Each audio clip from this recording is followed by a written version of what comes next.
Hi there and welcome to another video. My name is Richard, or Moxfire if you want to call me by my game name.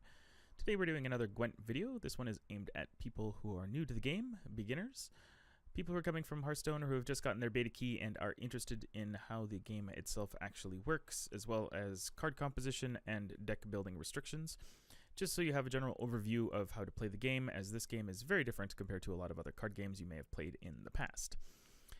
So we will start out with deck restrictions and card compositions. So the game is a two-player game played by two people with 25 card decks. You can have a maximum of 40, but for consistency's sake, you generally want to keep your deck limit down to 25, as more cards in your deck means your deck comes out more inconsistently, which makes it a little bit more difficult for you to win the game.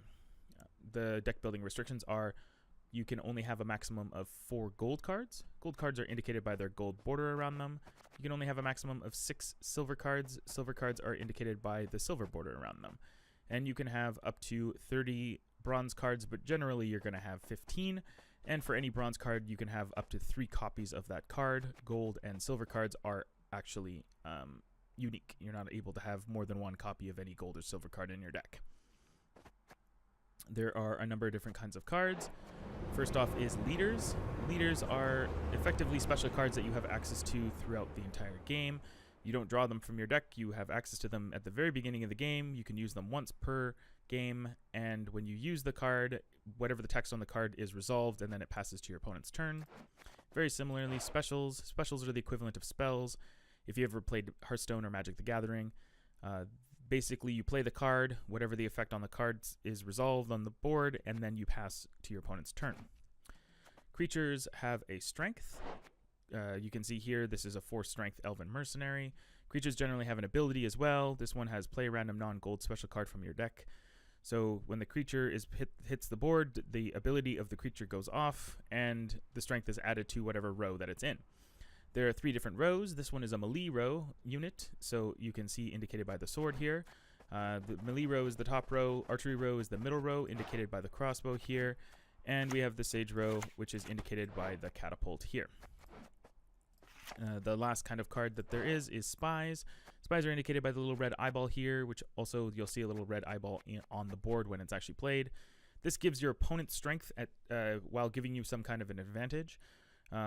Giving your opponent 14 strength, in this case it's Yavin. Seems like a really bad idea, but because it draws you a card, you gain 1 card advantage in a round where you are expecting to lose. So this game is played best of 3 rounds. Generally, you don't win 2 rounds in a row, so you should plan around losing 1 round and use that round in order to gain as much card advantage as you can, so you can win the other 2 rounds and ultimately win the entire game.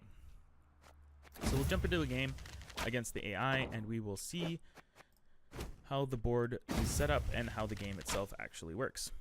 Nothing like a dwarf to get you out of a tight spot. I respect Right, so we're nothing playing human. against the AI here. So at the beginning of the game, you draw 10 cards. You get to mulligan 3 of your cards. If you mulligan a card, you will never redraw that exact copy during that mulligan phase of the card. You can redraw duplicates of cards, so that will happen from time to time, but you will not draw the exact same copy of a card. So you do that until you're happy with your hand. If you don't want to continue redrawing cards, you can always right-click and then say accept, which will allow you to bypass the mulligan phase, even if you can still draw more cards. It will warn you, though, which is kind of a nice little thing. So the board is divided into 2 different sides. You have the melee row, archery row, and sage row on my side, and the same thing for my opponent's side. The totals of each row is totaled at the end of the rows here, as well as the grand total for each side here and here. You have the total amount of cards that you have in your hand, and the total amount, your opponent has, and the total amount of cards that you have. Your graveyard, opponent's graveyard, which you can right-click to open up. Right now there's nothing in it, so it won't open. And then you have the opponent's deck, which shows you how many cards are left in their deck, so you can do quick calculations to figure out what the chances are they're going to draw a card that you don't want them to play.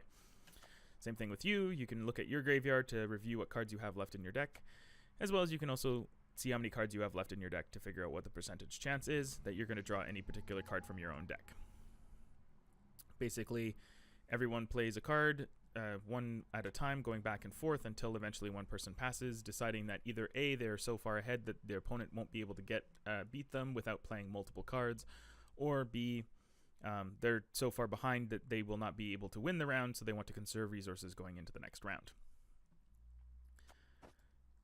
So basically, you just pick cards. Got business for me? They go back and forth. Unlike other card games, this Nothing like it was to get you to resource like sport.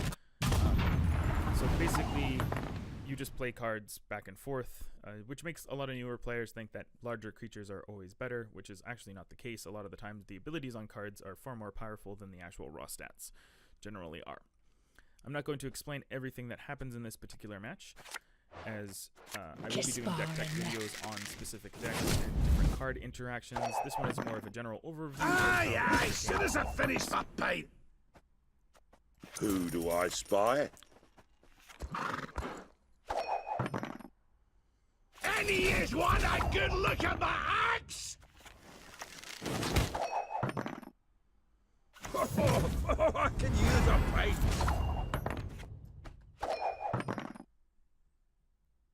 I'm in no mood for jests. Oh, how lovely it burns. So this should probably make our opponent pass. Mahakam! Looks like they're not going to. Enough of this farce. Vedrai, Elre! So our opponent passes. When your opponent passes, you have a decision to make. If you are ahead, generally you just pass. There's this occasions when it's better to not. But if you are behind, then you have a decision to make. You have to decide whether or not you can catch up to your opponent using one or maybe two cards. Generally, you don't want to use any more than that because you'll put yourself at such a card disadvantage you'll lose the game overall. Or if you want to hold on to your cards past the round, losing the round, and conserve your resources going into the next round. In this instance, I am ahead, so I will just pass. Another thing to bring up here is turn order. The moment. The first I round need to was swallow. decided by them. Whoever wins the second round gets to go first in the second round, and whoever wins the first round gets to go first in the second round. Whoever wins the second round has to go first in the third round. Generally, it is a disadvantage. Ho ho, I sense As trouble. you want to be the last person to play a card on the board. Double Spells from your opponent. So if you win the first round, what you want to try to do is gain as much advantage over your Peace opponent with as you humans. I buy that. can by forcing cards out of your opponent's hand. They wherever can you hide, but there is no escape. There will be no saving negotiation. your critical resources for the final round. Kisparin. When you feel you've done that adequately enough, then you pass the round, and you'll lose. Alternatively, if you've lost the first round, you generally want to try and force your opponent not to force cards out I'm of in their no hand mood for by jests. playing so many resources on the board that they are de-incentivized to actually play cards against you. Have a paint, all right? Generally, this is difficult to do, which is why it's so important to almost always win the Special first round if prize, you can. just for you, love. Enough of this farce. Vedrai, Elre! That's unfortunate. Yield and save me some time.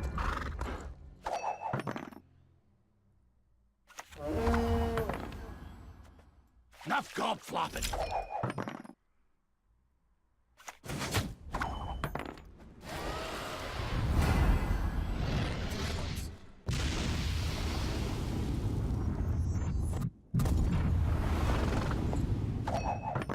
Tied the round. So this game actually wound up ending in a tie. If you win, or if you wind up tying the round, or the game rather, you actually wind up both winning. Generally, in terms of climbing on ladder, that equates to you losing a little bit of MMR. But in terms of just playing casual games, you both get your both get your rewards. So not the worst outcome that you possibly can have. But generally, that is how the game is actually played. Fortunately, I didn't have enough to actually overcome the dwarves in the last round, as I was at a little bit of a card disadvantage going into the second round, and I may have overcommitted a little bit there. But hopefully that gave you a quick overview of how the game works. If you enjoyed the video, please make sure that you hit that subscribe button. I'm also planning on releasing more deck tech videos on specific decks in the meta, as well as a few more sort of core concepts, beginner basic videos, so keep an eye out for those. You can follow me here. You can follow me on Twitter at twitter.com/moxfiregaming, or you can follow me and find me at streaming on Twitch at twitch.tv/moxfiregaming. Until then, thanks a lot for tuning in. I hope you have yourself a fabulous day, and stay frosty.